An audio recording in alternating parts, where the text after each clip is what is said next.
Kumusta po kayo? So again, this is where we begin na naman. Okay? Dito na naman sisimula si Mama Ellen kapag nagba-vlog sa loob ng bahay. Of course, sa aking kusina. So dito na naman magsisimula ang araw ko ngayon, mga lalabs, no? So today, magluluto po ako ng alam mo yung atay ng manok, yung liver, guys. May version ako last time na una kong niluto siya with sitaw, okay?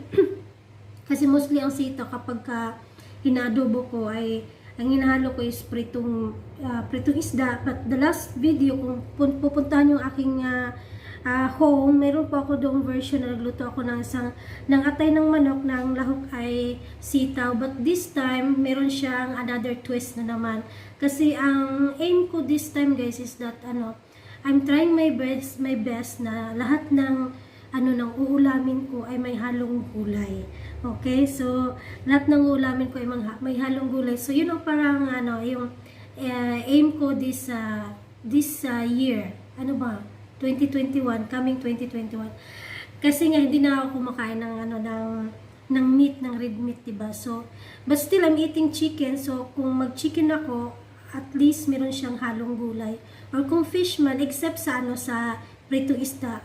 After ng pritong isda, pwede ko rin siyang gawing sarsado para meron siyang halong gulay, diba guys? So, this time, kakaiba po ang halo ng aking atay ng manok. So, ipapakita ko sa inyo mga lalabs, okay? Okay, so here it is mga lalabs. So, ayan po yung atay ng manok. Ayan, atay ng manok. And then, nandyan pa rin po si sitaw, but what is the twist na sinasabi ko? Lalagyan ko siya ng kalabasa. Ayan.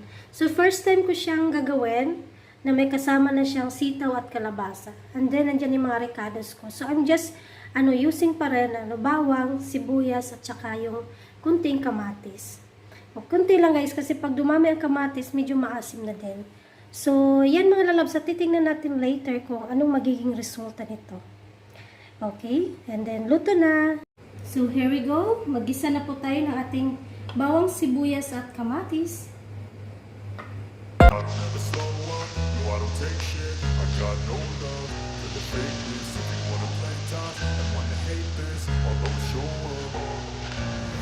ever slow up, no I don't take shit. I got no love for the fakeness. If you wanna play tough and wanna hate this, I'll always show up and make a statement. I don't ever slow up, no I don't take shit. I got no love for the fakeness. If you wanna play tough and wanna hate this, I'll always show up and make a statement. Everything I do so instinctive and so passionate. Every word I move so descriptive like an adjective. I got a vendetta against people who patented being negative when you should be getting after it.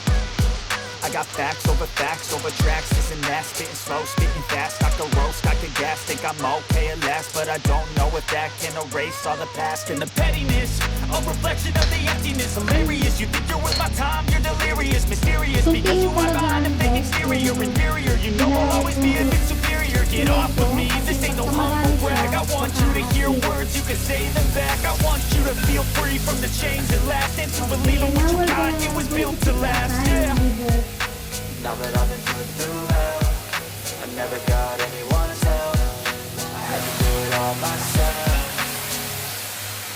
I don't ever slow up, no I don't take shit, I got no love for the fakeness. If you wanna play tough and wanna hate this, I'll always show up and make a statement. I don't ever slow up, no I don't take shit, I got no love for the fakeness. If you wanna play tough and wanna hate this, I'll always show up and make a statement.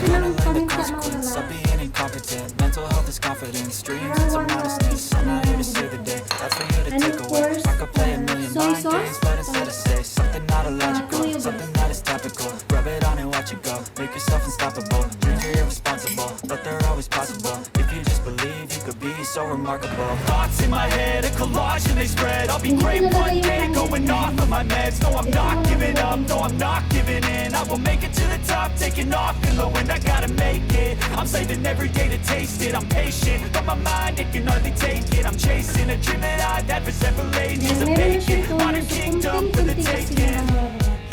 Now that I've been put through hell, I never got anyone's help, I had to do it all myself. I don't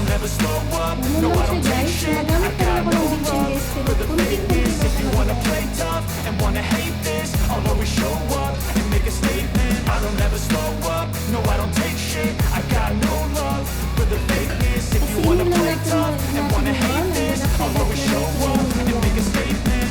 And now, the final piece, ang ating gulay. Ilalagay na natin si gulay mga loves. Okay, so this is the final piece.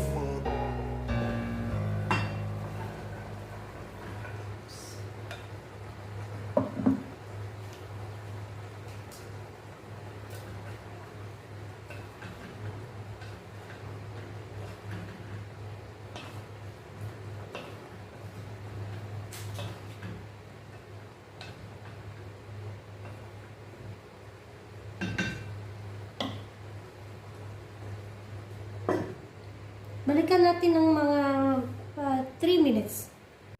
Okay, I think we're all set guys. Luto na siya kasi hindi rin maganda kung labog yung gulay, no? So this is the closer look guys. Tingnan nyo.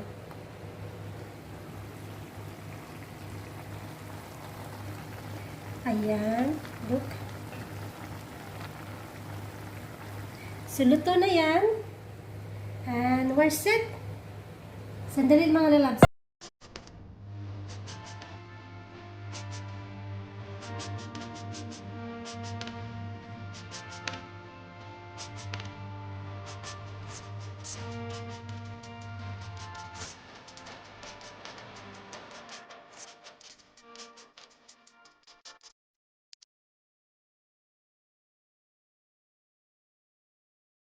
Okay mga lalab, so ito na ngayon, tikman na natin kung ano yung niluto natin ha, kung anong lasa na ating niluluto.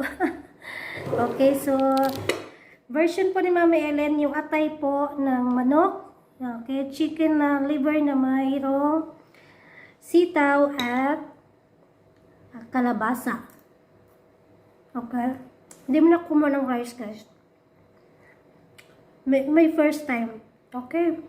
Yung una kong video noon, ano lang yun, sitaw at tatay. But this time, it's with kalabasa. Masarap, guys. It's the same thing na para siyang pinakbet. Sitaw nga lang yung lahok. Okay? Much, siya, kung merong, di ba merong variety ng kalabasa na mas masarap yung parang malagkit? Yun, hanapin niyo yung ganung kalabasa para mas effective siya. Kasi itong kalabasa nito, super laki nito. Yung hiniwa-hiwa sa supermarket and then, ayun, slice. Yung slice na nung binili namin. Okay. Sarap guys. This is the liver. Ayan.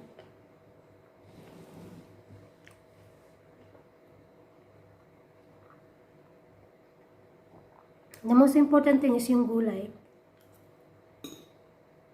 Maghanap ako ng kalabasa, yung parang malagkit. Pero mahal yun dito eh. Mahal yun dito sa Oman. There's the kalabasa.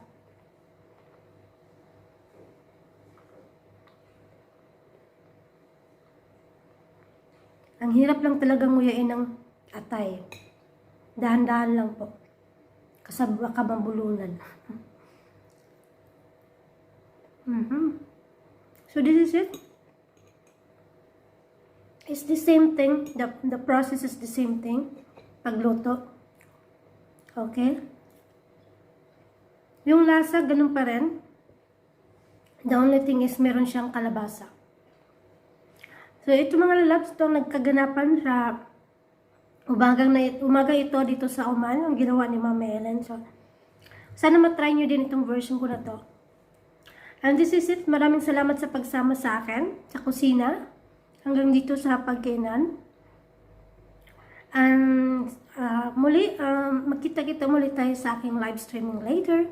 So, this is Mama Ellen in Oman again, and I'm signing off. Bye-bye mga lalabs!